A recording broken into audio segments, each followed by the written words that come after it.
My own son threw me away like garbage in a supermarket parking lot, and a stranger saved my life. My name is Ruth Hendricks, and I'm 72 years old. For 39 years, I worked as a certified public accountant, retired since 2016. I raised my boy Stephen alone after his father walked out on us in 1979, when Stephen was just 4 years old. I worked double shifts, took night classes, built a career brick by brick so that child would never want for anything. And on a cold Tuesday morning in Seattle, that same child looked me in the eyes and told me he was done with me. Then he drove away, leaving me standing in a parking lot with nothing but an empty purse and 43 years of memories of a house I no longer owned. They say God works in mysterious ways. I say sometimes justice wears a gray suit and carries a prosecutor's badge. What happened next changed everything, not just for me, but for elder protection laws across Washington state. And it all started because one stranger decided that what he witnessed that morning was worth his time. If you want to hear how a 72-year-old woman went from abandoned in a parking lot to watching her son sentenced in a courtroom, subscribe now and stay with me.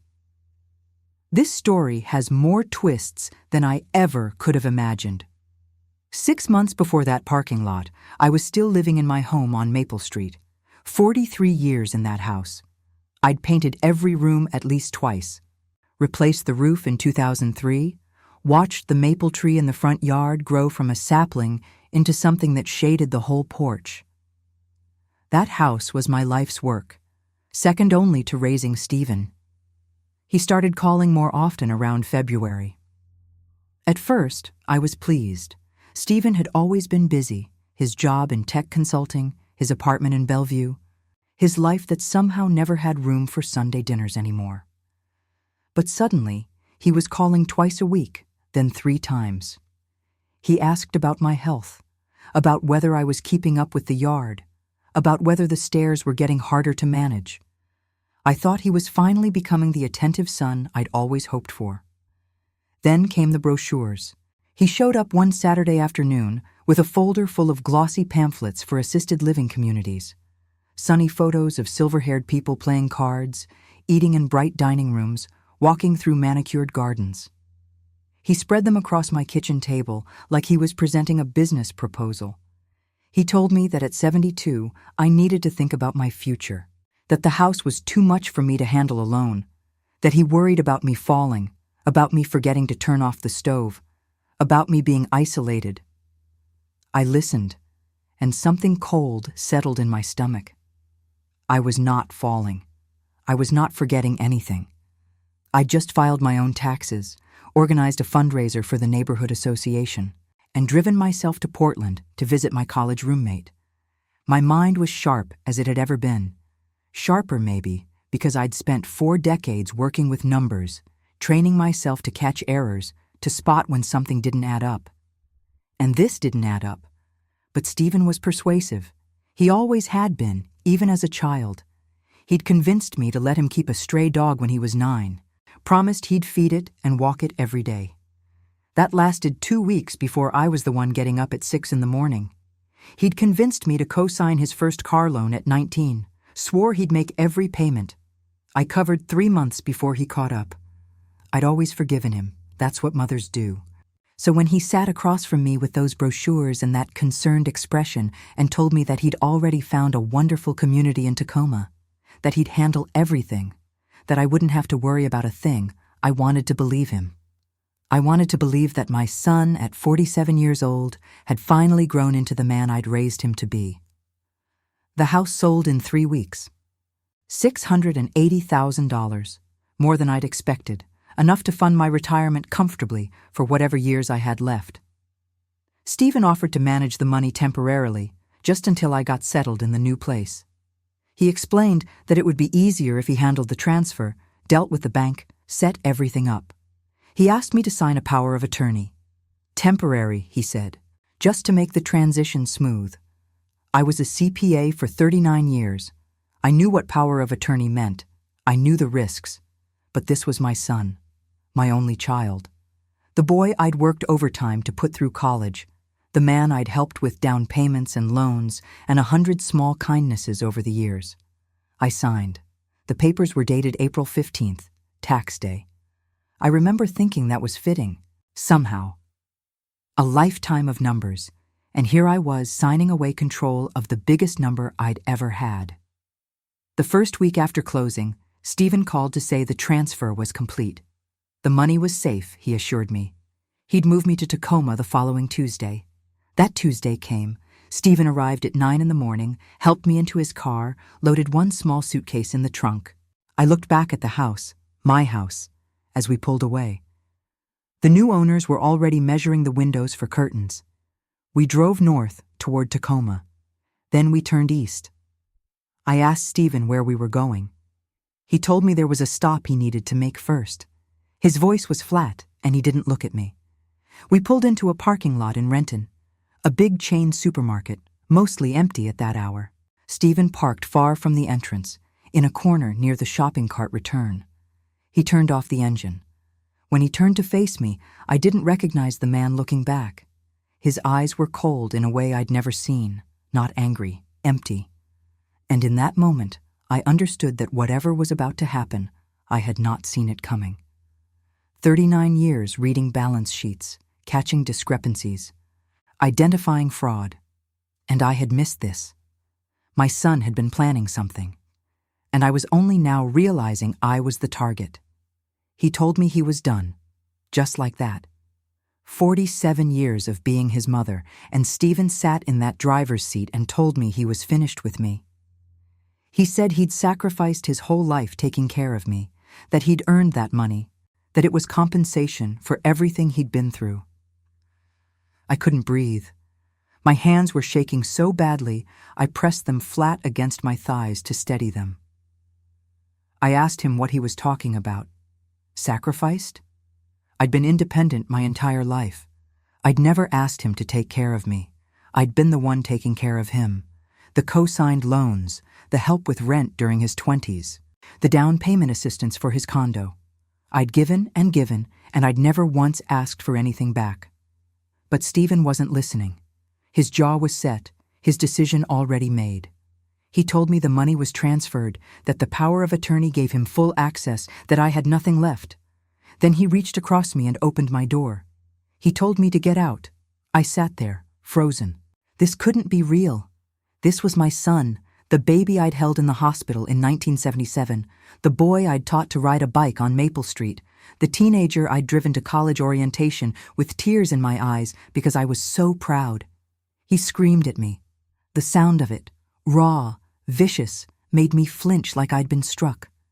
He screamed that he was done with me, so loud that people in the parking lot stopped and stared. I got out. What else could I do? He was bigger than me, stronger, and the look in his eyes told me he was beyond reason. He threw my purse onto the pavement. I heard things scatter, my lipstick, my reading glasses, a packet of tissues. Then he slammed the door and accelerated out of that parking lot like he was fleeing a crime scene. Which, I suppose, he was. I stood there for what felt like an hour, but was probably 2 minutes. The morning was cold, that damp Seattle chill that gets into your bones. I was wearing a light cardigan, dressed for a car ride to Tacoma, not for standing in an empty parking lot with nothing. I picked up my purse, looked inside. No wallet. Stephen must have taken it before we left. No phone, no keys, because I no longer had a house or a car. Just my glasses, the lipstick, the tissues, and a grocery list I'd written 3 days earlier. At 72 years old, I was stranded with nothing but a grocery list for a kitchen I'd never cook in again. The shock was starting to wear off, and something else was taking its place. Not panic. I was too old for panic. Had been through too much in my life to waste energy on it. What I felt was a cold, spreading clarity. My son had robbed me, calculated it, planned it, executed it. This wasn't impulsive. He'd waited for the house to sell, gotten me to sign over power of attorney, transferred the money, and then disposed of me like I was a problem he'd finally solved. $680,000. My entire life's savings, gone. I was trying to figure out my next move, walk to the store, ask to use a phone, call. Who? I had no family besides Stephen. A few friends from the old neighborhood, but they'd all moved or passed away. My college roommate in Portland was 80 years old herself when a man approached me. He was in his early 50s, gray at the temples, wearing a simple navy suit. His expression was careful, concerned, but not pitying. He asked if I was all right, said he'd seen what happened. I didn't know what to say. How do you explain to a stranger that your own child just abandoned you? But I didn't have to explain. He told me his name was Daniel Foster, that he was a public prosecutor for King County specializing in crimes against the elderly. He showed me his identification.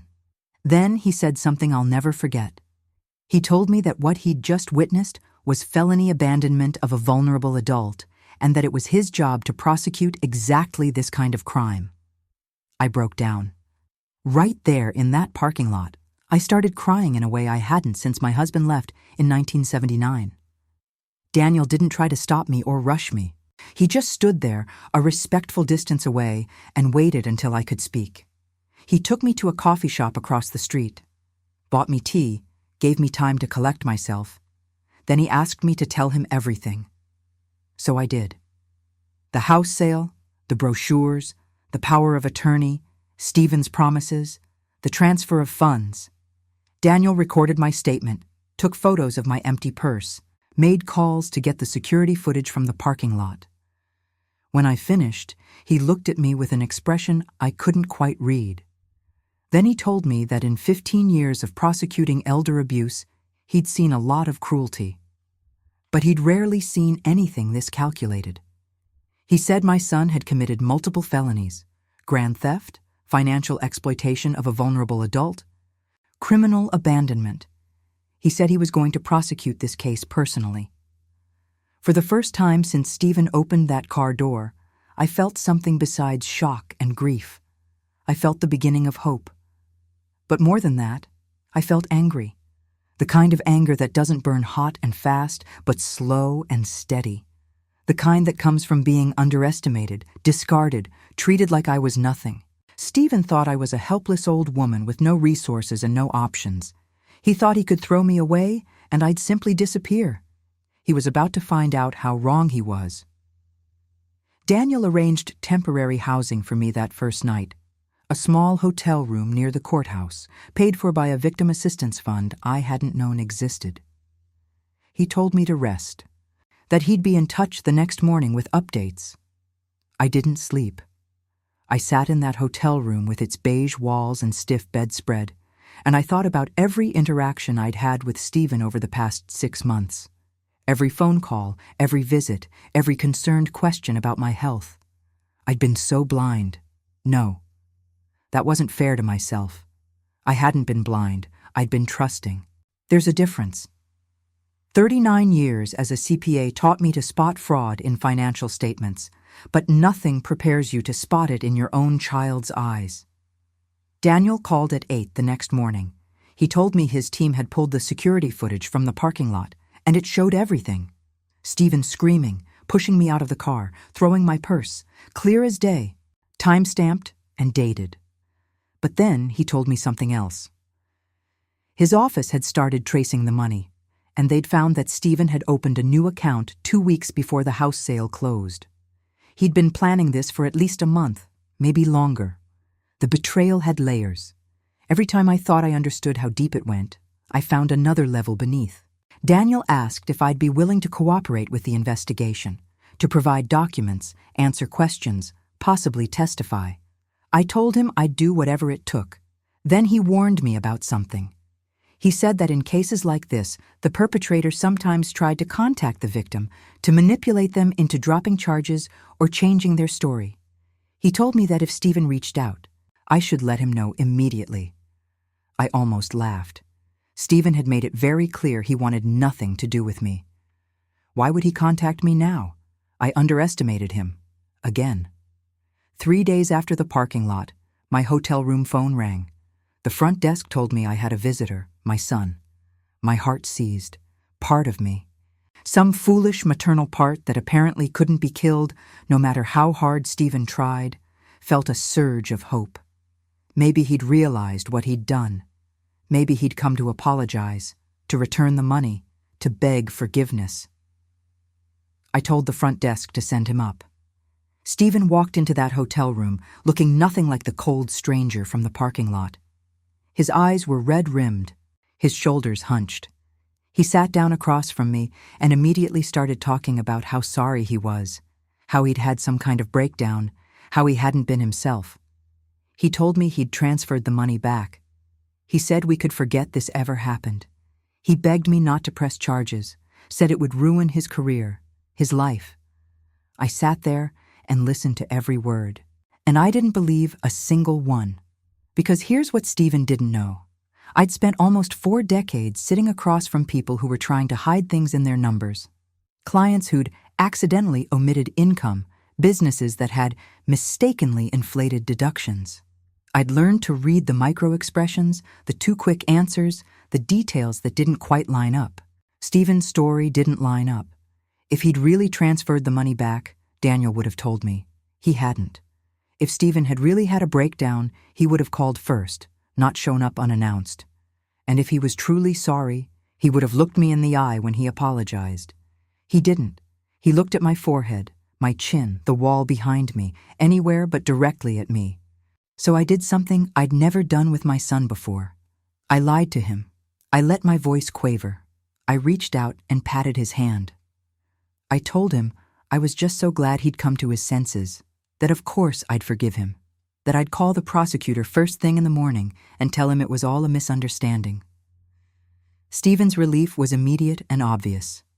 His shoulders dropped. His breathing slowed. He even smiled, that charming smile he'd always used to get what he wanted. He told me that was great, that I was doing the right thing. Then he said something that confirmed every suspicion I had. He told me not to mention his visit to anyone. He said it would be better if I just called Daniel and said I'd changed my mind, that I didn't want to go forward. He said it would be less complicated that way, less complicated for him, he meant. I nodded. I agreed. I played the confused, forgiving old mother he expected me to be. After he left, I called Daniel immediately. I told him everything, Stephen's visit, his claims about transferring money back, his request that I drop the charges quietly. Daniel was silent for a moment. Then he told me that Stephen had not transferred anything. The money was still in Stephen's new account, all $680,000. My son had come to my hotel room and lied to my face, betting that I was too old, too confused, too desperate for reconciliation to check his story. Daniel asked me how I'd responded to Stephen. When I told him what I'd said, that I'd agreed to drop everything, he actually laughed. He said I'd done perfectly, that Stephen now thought he was safe, which meant he wouldn't try to move the money or flee. He told me I'd make an excellent prosecutor. I told him I'd had practice. 43 years of single motherhood teaches you when someone's trying to play you. That night, I sat in my hotel room and felt something shift inside me. The grief was still there, buried deep. But on top of it now was something harder, colder. My son didn't see me as his mother. He saw me as a mark, an easy target. A 72-year-old woman who would crumble under pressure and do whatever he wanted. He'd miscalculated badly. The next phase of Daniel's investigation would require patience, documentation, and careful timing. Stephen thought I was a pushover. He thought this was over. It was just beginning. Over the next 2 weeks, Daniel's team built the case piece by piece. I spent hours in his office, going through bank statements, signing affidavits, reviewing the timeline of every interaction I'd had with Stephen since February. It was during one of these sessions that Daniel asked me a question that stopped me cold. He asked if Stephen had any significant debts I knew about. I didn't think so. Stephen had a good job, made good money. He'd always lived comfortably.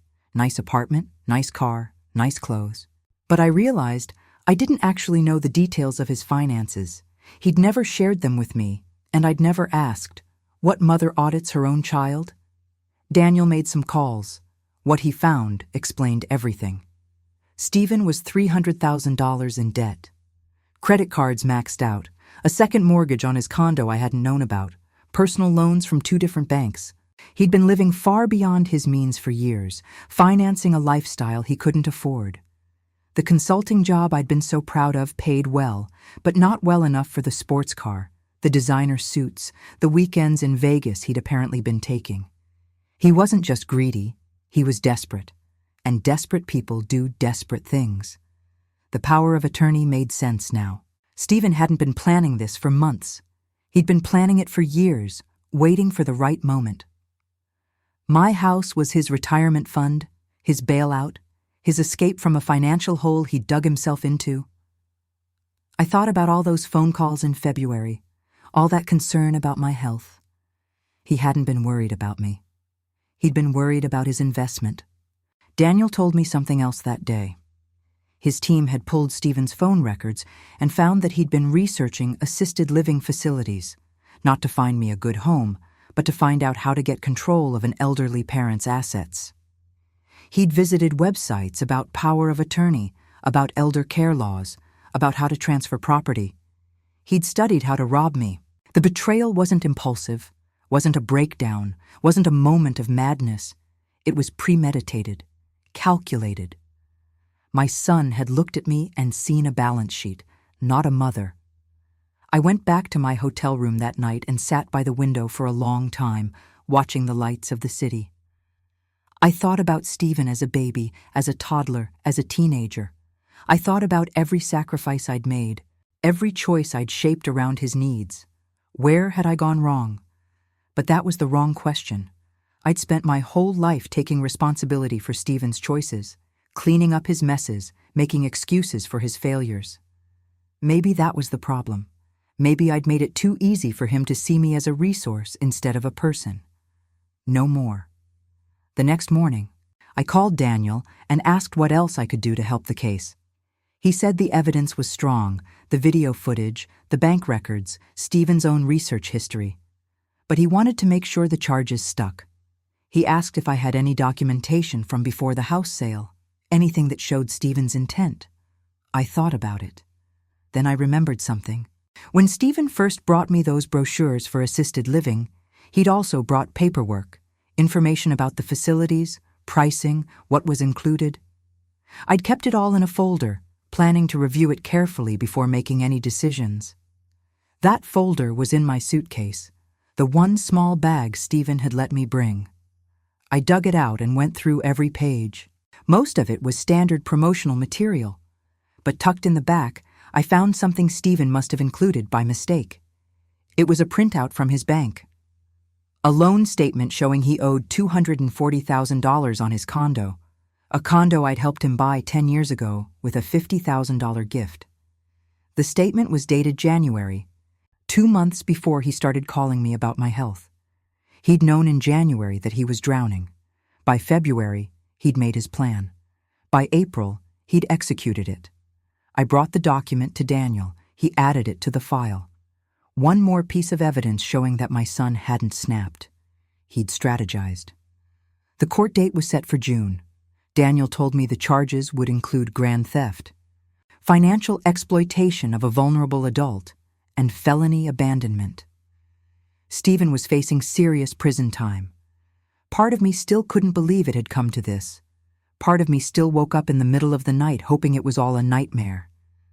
But every morning, I looked at my empty wallet, my prepaid phone from victim services, my single suitcase of belongings, and I remembered. This was real.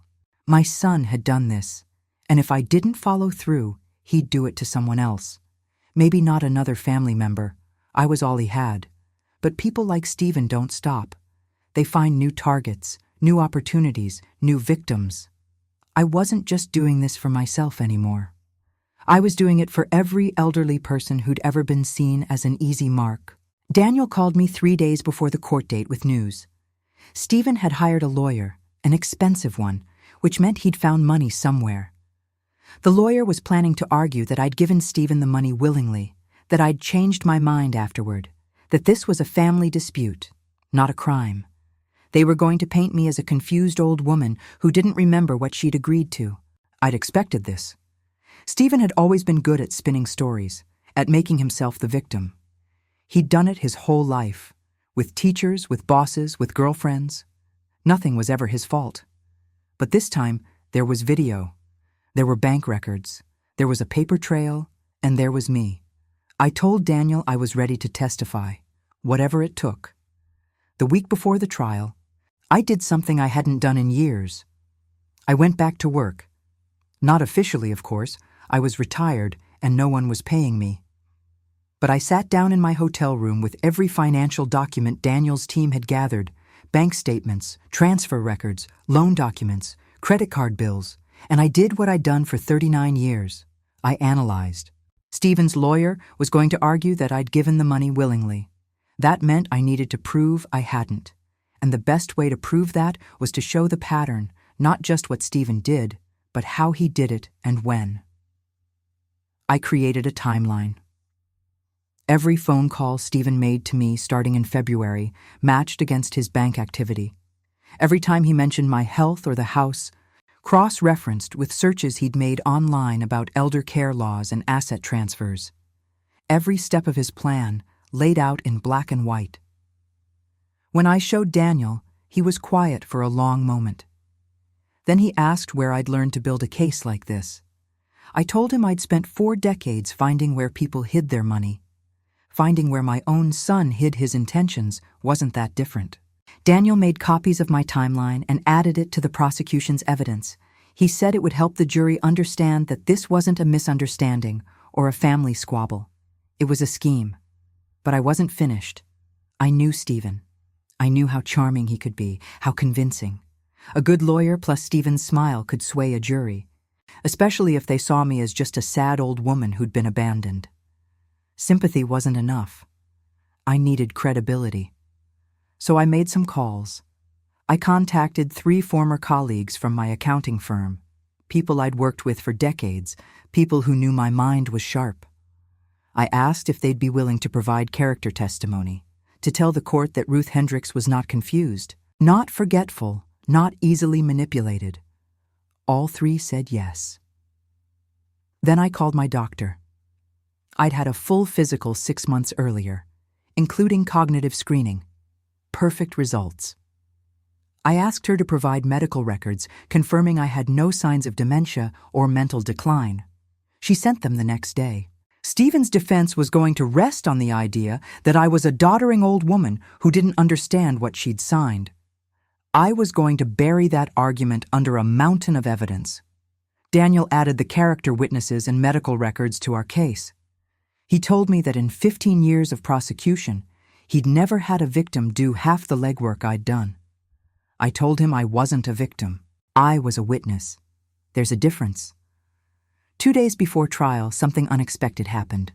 Daniel called me with news. Stephen's lawyer had requested a meeting. He wanted to discuss a plea deal. I felt my stomach tighten. A plea deal meant Stephen might get a lighter sentence. It meant he might avoid the full consequences of what he'd done. But Daniel explained the details, and I started to understand. Stephen's lawyer had seen our evidence, the video, the bank records, my timeline, the character witnesses. He knew how bad it looked. A jury trial was a gamble, and the odds weren't in Stephen's favor. A guilty verdict could mean 7 to 10 years in prison. The plea deal offered 5 years, with 2 suspended. Stephen would serve 3 years, pay full restitution of the $680,000 plus $50,000 in damages, and be subject to a permanent restraining order. Daniel asked me what I wanted to do. I thought about it for a long time. Part of me wanted the trial, wanted to sit in that witness stand and tell the whole story, wanted to watch Stephen's face as the jury delivered their verdict, wanted him to feel the full weight of what he'd done. But another part of me, the practical part, the accountant's mind that had guided me for decades, saw the numbers clearly. A trial was uncertain. Juries were unpredictable. Stephen was charming. Even with all our evidence, there was a chance he could walk away with less. The plea deal guaranteed restitution. It guaranteed prison time. It guaranteed I'd get my money back. And it guaranteed I'd never have to see my son again. I told Daniel to take the deal. He nodded. He said he thought that was wise. Then he told me something I hadn't expected. He said that my case had caught the attention of state legislators. The way Stephen had used power of attorney to drain my accounts, it was too easy. The current laws didn't have enough safeguards. A state representative had contacted Daniel's office about drafting new legislation requiring additional oversight for power of attorney transfers involving elderly adults. My case might change the law. I sat with that for a moment. 6 weeks ago, I'd been standing in a parking lot with nothing. Now I was helping rewrite state policy. Stephen had wanted to erase me. Instead, he'd made me impossible to ignore. The plea hearing was scheduled for that Friday. Stephen would stand before Judge Mitchell, admit to his crimes, and accept his sentence. I would be there. Not to gloat. That wasn't who I was. But to witness. To make sure he saw my face when the judge pronounced his punishment. He told me he was done with me, but I wasn't done with him. Not until justice was complete. The morning of the plea hearing, I woke up before dawn. I lay in bed watching the lights slowly fill the hotel room, thinking about what the day would bring. In a few hours, I would sit in a courtroom and watch my son plead guilty to robbing me. I would hear him admit, on the record, that he'd planned to steal my life savings and abandon me with nothing. I would see him led away to begin a prison sentence. I'd imagined this moment many times over the past 6 weeks. I'd expected to feel satisfaction, maybe even triumph. Stephen had tried to destroy me and he'd failed. Justice was being served.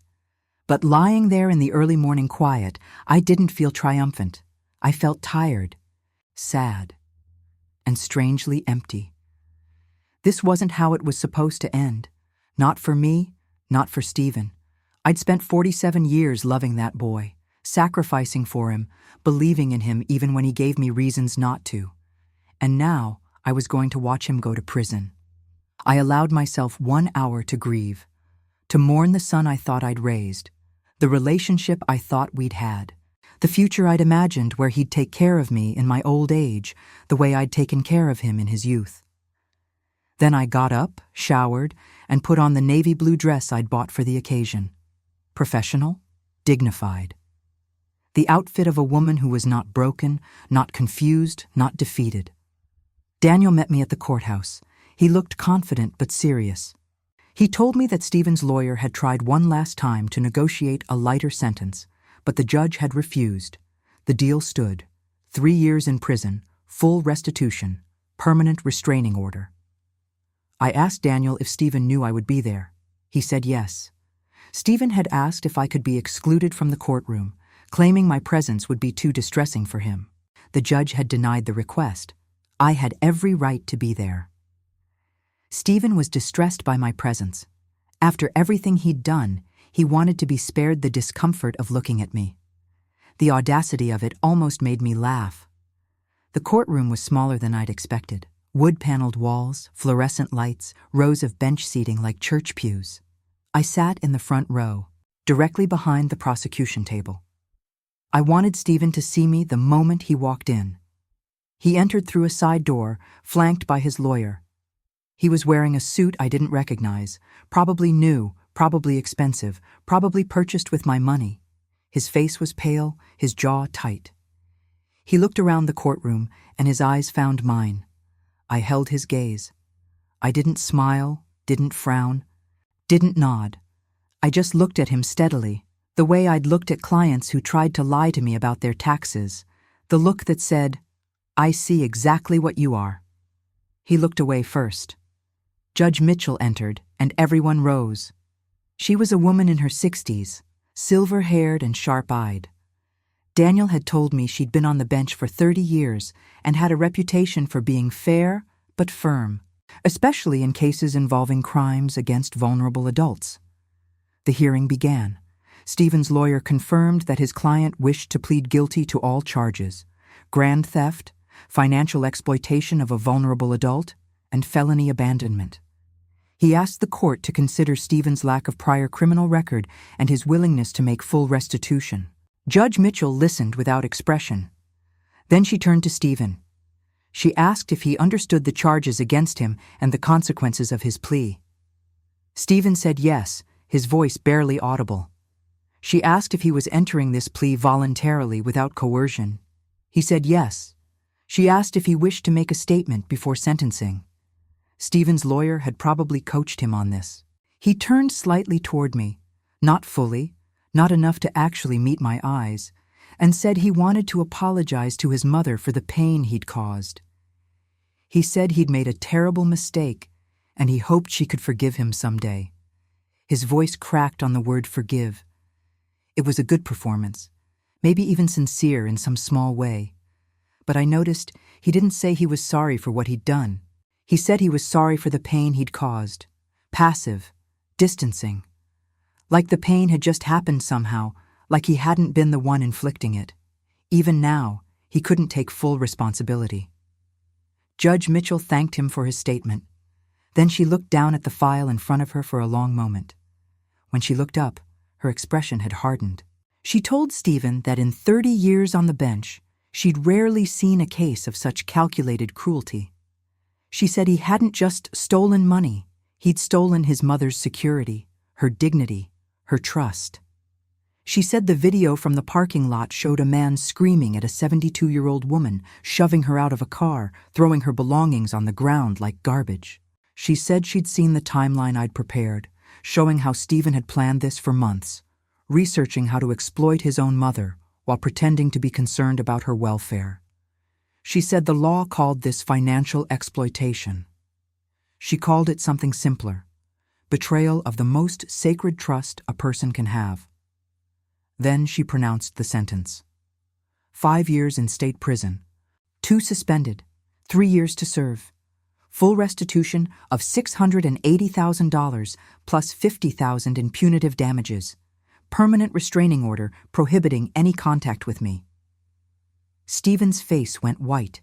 His lawyer put a hand on his shoulder. Judge Mitchell looked at Stephen one more time. She told him she hoped he would use his time in prison to reflect on what he'd done, and to consider what kind of man he wanted to be when he got out. Then the bailiff stepped forward, and Stephen was led away through the side door. He didn't look back at me. I sat in that courtroom for a long time after everyone else had left. Daniel waited by the door, giving me space. It was over. After 6 weeks of fear and grief and anger, it was finally over. Tomorrow, I would start rebuilding my life. I would find a new home, make new plans, figure out who Ruth Hendricks was going to be for whatever years she had left. But today, I just sat there and let myself feel the weight of what had happened. The loss, the betrayal, the justice. And somewhere underneath all of it, buried but not gone, the love I still felt for the boy I'd raised. The boy who was gone now, replaced by a man I didn't recognize. I would never stop loving that boy, but I would never forgive the man he'd become. The courtroom emptied slowly after the sentencing. Lawyers gathered their files, the court reporter packed up her equipment, a few observers filtered out through the back doors. I remained seated, my hands folded in my lap, watching the side door where Stephen had disappeared. Daniel approached me quietly. He asked if I was all right. I told him I wasn't sure what I was. Relieved, yes. Vindicated, certainly. But also hollowed out in a way I hadn't expected. I'd won. So why did I feel like I'd lost something I could never get back? He sat down beside me. He said that was normal. He said the victims he worked with often felt that way after sentencing. The adrenaline fades. The battle ends, and suddenly there's space to feel everything you've been pushing aside. He told me the hard part was over. Now came the work of rebuilding. I asked him about the restitution. When would I actually see the money? Daniel explained the process. Stephen's accounts had been frozen since his arrest. The $680,000 was still there. He'd barely touched it. Hadn't had time. The court would now transfer those funds back to me, along with the $50,000 in damages. His condo would likely be sold to cover his legal fees and any remaining debts. The whole process would take a few weeks, but the money was secure. I let out a breath I hadn't realized I'd been holding. For 6 weeks, I'd been living on victim assistance funds, staying in a hotel room paid for by the state, wearing the same few outfits I'd packed in that single suitcase. The idea of having my money back, of being able to make my own choices again, felt almost unreal. Daniel told me there was something else. The state representative he'd mentioned, the one interested in reforming power of attorney laws, wanted to meet with me. She was drafting legislation that would require additional safeguards when elderly adults signed over financial control to family members. Mandatory waiting periods, independent legal review, protections that might have prevented what Stephen did to me. She wanted to hear my story firsthand. She wanted to use it to help pass the bill. I asked Daniel what he thought I should do. He said it was entirely my choice. But he also said that my case was compelling, well-documented, and exactly the kind of story that could move legislators to act. He said I could help protect other people, other mothers, other grandparents, from going through what I'd been through. I thought about the parking lot, about standing there with nothing, completely alone, discarded by my own child. I thought about how close I'd come to having no recourse at all. If Daniel hadn't been there that morning, if he hadn't seen what happened, if he hadn't known exactly what laws Stephen had broken, I might have had nothing. No case, no restitution, no justice. How many other elderly people were in that situation right now? How many had children or grandchildren slowly draining their accounts, manipulating them, isolating them? How many had no one to witness, no one to intervene? I told Daniel yes, I would meet with the representative, I would tell my story. He smiled, the first real smile I'd seen from him since this all began. He said he'd set it up. We left the courthouse together, stepping out into a gray Seattle afternoon. The air was cool and damp, heavy with the promise of rain. I stood on the courthouse steps and looked out at the city, the buildings, the traffic, the people hurrying past on their way to wherever they were going. 6 weeks ago, I'd had a house, a son, and a plan for the rest of my life. Now I had none of those things, but I had something else. I had clarity. For 47 years, I'd defined myself in relation to Stephen, his mother, his provider, his safety net. I'd made excuses for his failures, cleaned up his messes, given him chance after chance because that's what mothers do. And where had it gotten me? Abandoned in a parking lot, robbed of everything I'd worked for, treated like I was disposable. No more. I was 72 years old. According to actuarial tables, I had maybe 15 years left, maybe more, maybe less. However long it was, I wasn't going to spend it being someone's mother, someone's resource, someone's backup plan. I was going to spend it being Ruth Hendricks, CPA, retired, advocate for elder rights, a woman who'd been knocked down and gotten back up. Daniel offered to drive me back to my hotel. I told him I'd rather walk. I needed the air, the movement, the time to think.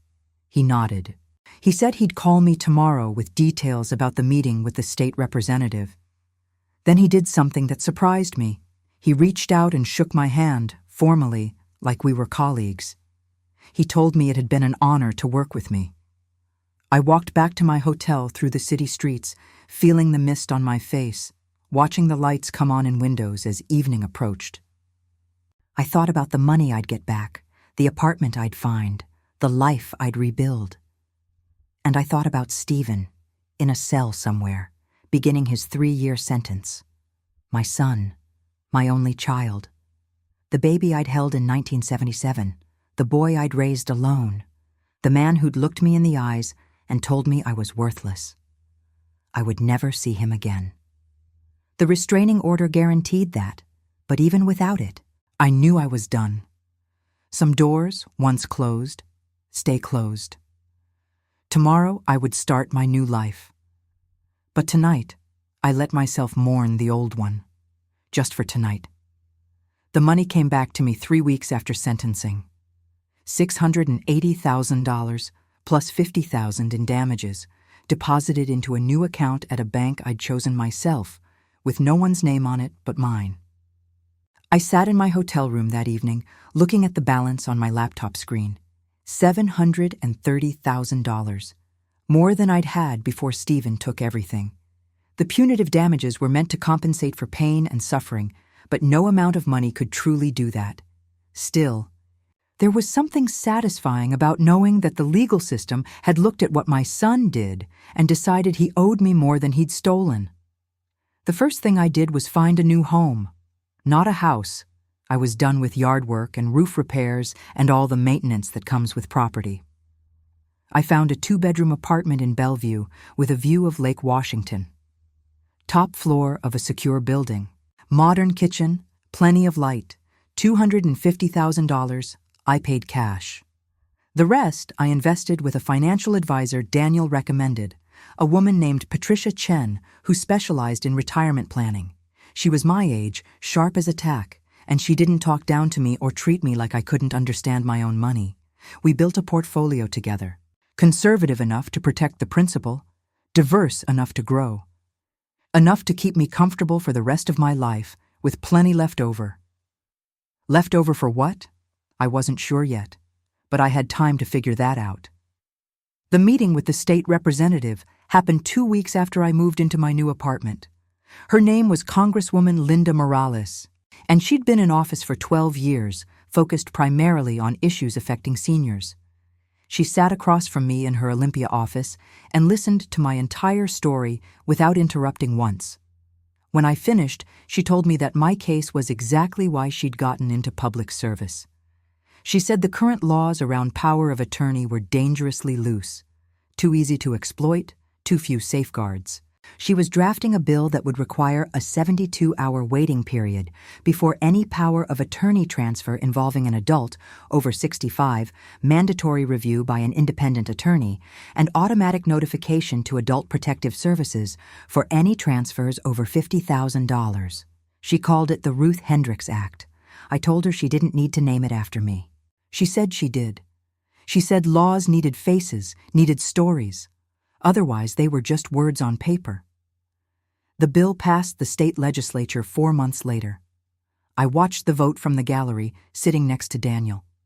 When the final tally came in, 42-7, he reached over and squeezed my hand. I didn't cry, but it was close. My son had tried to erase me.